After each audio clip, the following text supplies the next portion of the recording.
Hi there, my name's Simon Drew, and welcome to the Practical Stoic Podcast, where I give you practical Stoic advice for modern times. If you'd like to see more information about the podcast, or if you'd like to see more of my free resources, you can go to my website. It's risetothegoodlife.com.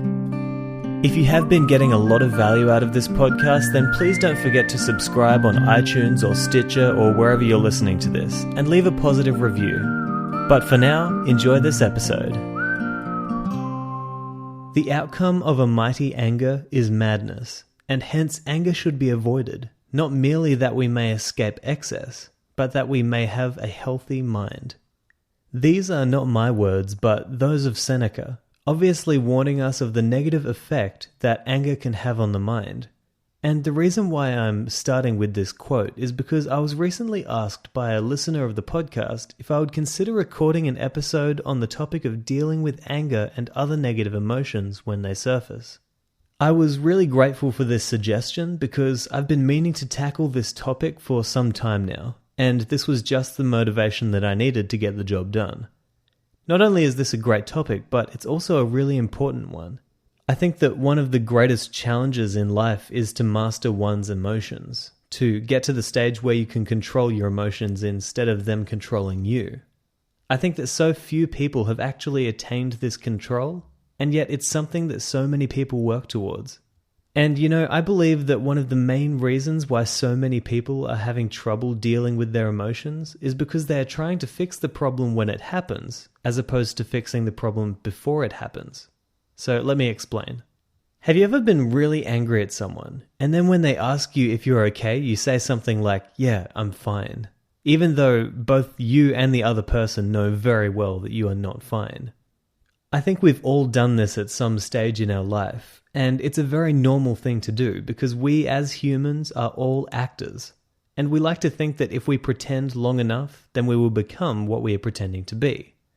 So we feel these emotions, and then our solution to those emotions is to fix them when they arrive by simply pretending that they are not there. And this is a short-term solution to a long-term problem. Because the next time you hear that thing that made you angry in the first place, you will feel those exact same emotions again. And sometimes even more so. It's all well and good to say that you should be able to just throw away those feelings, but I'm sure that you know as well as I do that if something makes you angry, it's very hard to walk away from those feelings once they've kicked in. I'm sure we've all heard stories of men and women who pretended that everything was fine until one day they snapped. This is what happens when we wait until the last moment to master our emotions. We resort to bad strategies to mask our emotions, and then instead of fixing the issue, we only make it worse. The solution that I would suggest, and the solution that I believe best fits in with Stoic teachings, would involve a more long-term pursuit, one that seeks not to cover up anger, but instead to simply not feel anger. It's not a quick fix solution, but more of a preventative measure, because as they say, an ounce of prevention is worth a pound of cure. So what is the solution? Well, it can be summed up in 3 parts: gratitude, perspective, and self-awareness. I believe that if you want to remove anger from your life, then you need to replace it with something. And I promise you that if you can cultivate these 3 virtues in your life, then there will be very few things that will ever anger you. See, it's not about covering up anger. It's about becoming a new person, a person who simply doesn't need to feel anger. So let's start by taking a look at gratitude. I know I've talked about gratitude many times in previous episodes, and I will continue to talk about it in many episodes to come, because I seriously believe that it is one of the most important virtues that a person can develop. In fact, Seneca said that nothing is more honorable than a grateful heart. Spending time to cultivate gratitude in your life will do you more good than just about any other thing that you can do, because gratitude lifts the mind to a whole new level. A level that is not interested in the petty problems in life, but rather is more interested in the beauty to be found in every single moment of every single day. And when you're looking for beauty in life, it's hard to see the ugliness. As I was writing this episode, I was actually flying on a plane back from the United States to Australia. And I was thinking that if there's one thing that people associate a lot of discomfort and anger with, it's flying. If they're not complaining about the delays, then they're angry about how long it will take to get to the destination. And if not that, then it's the food, or the time that it takes to get the luggage off the plane and into the terminal, or it's the jet lag. There are so many aspects of flying that people just get angry about. And it starts even before you get on the flight, when you're just telling people that you're going to be flying. Many times I've talked about upcoming flights with people, and when they find out how long I'll be traveling, they immediately come out with sentences like, "Oh, you poor thing," or "Oh my gosh, that's going to be terrible." But nothing about flying has ever been really stressful or annoying to me, because the fact that we are able to hop on a plane and fly through the air above the clouds from one country to another in a matter of hours completely overrides any possible discomfort that could come from flying. Being able to fly is a true miracle of science, and I'm still amazed every single time I get on a plane. In fact, as I mentioned, when I wrote this, I was flying and I was watching an incredible sunrise come over the clouds, and I was thinking about this quote from Marcus Aurelius. He said, quote, "Think not so much of what you have not, as of what you have, but of the things which you have, select the best, and then reflect how eagerly they would have been sought if you had them not." End quote. Every time I hear people complaining about flying or getting angry when they hear about a delay, I think of this quote because there was a time when we had no planes, and it would have taken weeks to travel across the ocean on a ship. So when did we lose sight of how grateful we should be right now that it only takes a few hours? Gratitude is, in my opinion, the first and most important virtue to develop if you want to see that life is amazing and that there is little to be truly angry about. If you'd like to learn about a great way that you can add more gratitude into your life, then just go and listen to episode number 24, A Powerful Way to Start the Day. So the next virtue that I want to talk about is perspective. And what I'm really talking about here is a deep understanding of what is truly a problem. You know, the Stoics often talked about the idea that everything is opinion. Epictetus said, quote, "When anyone makes you angry, know that it is your own thought that has angered you.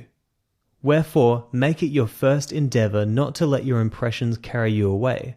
For if once you gain time and delay, you will find it is easier to control yourself." End quote. Something that is a problem to you may not be a problem to someone else. This means that if we can find some new understanding, then we can change our opinion. And by doing that, we can change our natural responses to events. I'm sure you've been around someone who completely flips out when the Wi-Fi connection fails for 10 minutes. And what this is a true lack of perspective. That person doesn't understand what a real problem is, because while the Wi-Fi may be seemingly important to that person, at that same moment when they are so angry, there are millions of people throughout the world whose problem is that they don't have food. This is why it's so important to meet as many different people from as many different countries, and to visit as many different places as possible, and to learn constantly, because this will actually introduce a person to new ideas about what is a problem and what is not, or what is actually important and what is not. I would suggest that most of the things that make us angry wouldn't make us angry anymore if we would understand just how many people in this world have it so much worse off than us. That's exactly why perspective is the second virtue that I believe we should cultivate in order to free the mind from anger. And finally, the third virtue is self-awareness. Now, in terms of anger and other negative emotions, this comes in a couple of parts. First being a self-awareness of what triggers your anger and also why it triggers you. It's important to know yourself, to know your mind, to know who you are and why you are that way. Sometimes anger is simply a reaction to something that happened when we were growing up, but we only recognize it as a singular event. But if we could tap into the underlying cause of that anger, we could save ourselves countless fits in the future. And the second part of self-awareness is an understanding of what is within your power and what is not. Now, we've talked about the trichotomy of control many times on this podcast. And that's because it's so incredibly important if you want to live an effective life.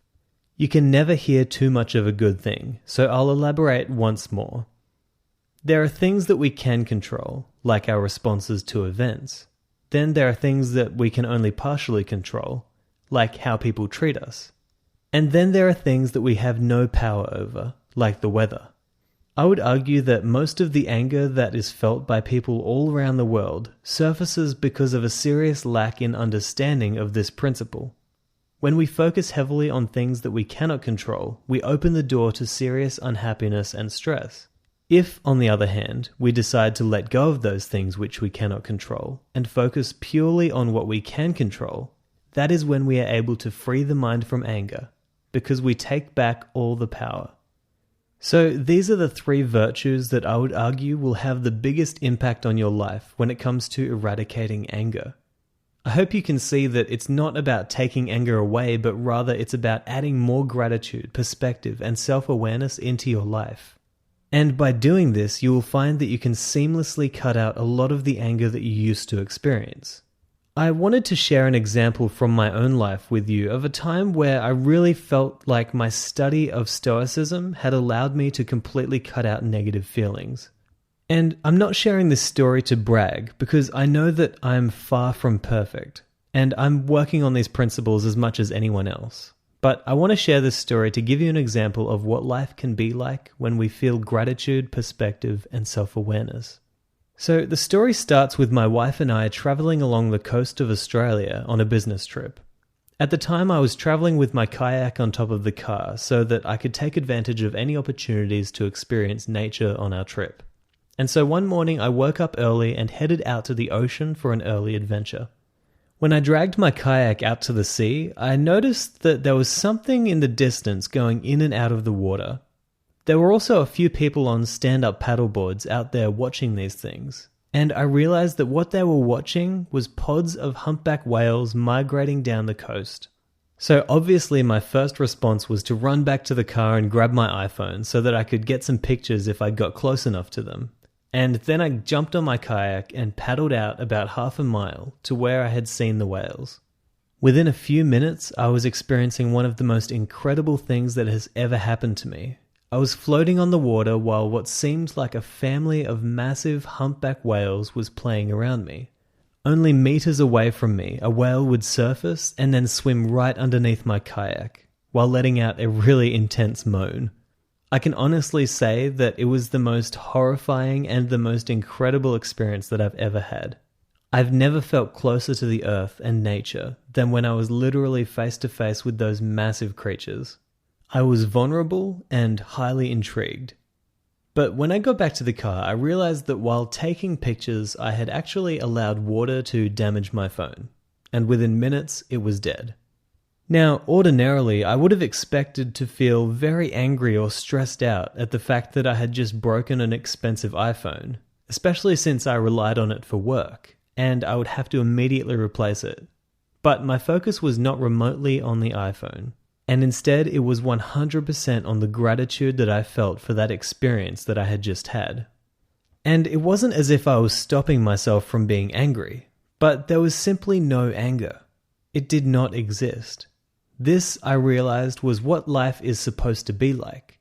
If gratitude is the first thing that we experience, and if we understand what is truly important and what we can and cannot control, then negative emotions often don't surface. Then I started thinking, those whales were amazing, but was that experience really more incredible than the fact that every day I wake up and get to experience this life? I felt no anger at breaking my iPhone because I was so grateful for what had happened and what I had seen.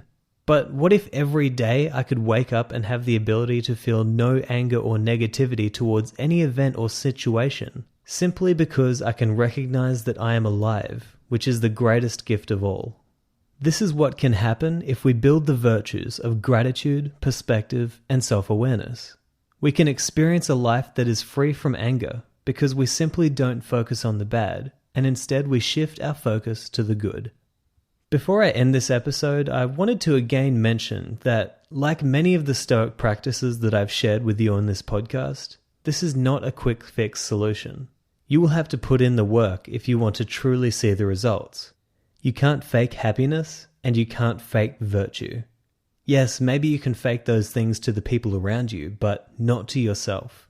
So put in the work. Start thinking long-term, and understand that the journey to joy is paved with small daily disciplines. As you practice gratitude, self-awareness, and perspective, I know that you'll begin to experience a joy that few people ever feel. And you too will find that negative emotions don't surface as often because they have no need to. Hi there, thank you so much for listening to this episode of the Practical Stoic Podcast. I really appreciate that you're putting in the time to become a better person, and I do apologize for a couple of things. Firstly, I apologize that the episode was a little bit late this week, and also I apologize for the sound of the bugs in the background. I'm now back in Australia, and it's summer over here now, which means that it's very hot, and where I am it's very humid. There's a lot of bugs outside, so that's why you can hear those in the background. I'll try to make sure that that doesn't happen in the next episode. So if you do have any topics that you'd like me to talk about in the future, please feel free to send me an email. You can go to my website, it's risetothegoodlife.com, and you can go to my contact page there. Also, if you do want to send me an email just with a few questions, or if you have anything that you'd like to give me, some feedback for the podcast, some criticism, I'd love to hear from you. Anyway, I'll talk to you next time, but until then, I hope that this episode has helped you on your rise to the good life. Ciao. Thank you so much for listening to this episode of the Practical Stoic Podcast. I hope that you've gotten a lot of value out of it, and I hope that it helps you to live a better life. If you have been enjoying this podcast, then don't forget to subscribe on iTunes or Stitcher or wherever you're listening to this, and leave a positive review so that other people can have the chance to listen to this great work. Don't forget that you can see more free resources on my website at risetothegoodlife.com or on Facebook at Practical Stoic Quotes.